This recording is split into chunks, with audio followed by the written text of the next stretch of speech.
2025ஆம் ஆண்டு டிசம்பர் மாதம் 20ஆம் தேதி நாம் இங்கே பராமெட்டா பார்க்கில் பறவைகளுக்கு உணவளித்தோம். காலையில்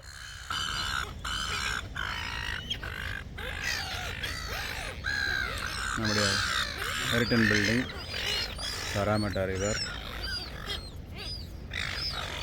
பறவைகள் எவ்வளோ ஆனந்தமாக சாப்பிடுது பாருங்கள். எங்கள் வீட்டில் நாங்கள் மீறதை நாய்க்கு, கோழிக்கு, மாட்டுக்குன்னு கொடுப்போம். இங்கே அந்த சூழல் இல்லாததால் மீறுற சாப்பாடுகளை சேகரம் பண்ணி வாரத்துக்கு ஒரு முறை பறவைகளுக்கு நாங்கள் அளிப்போம்.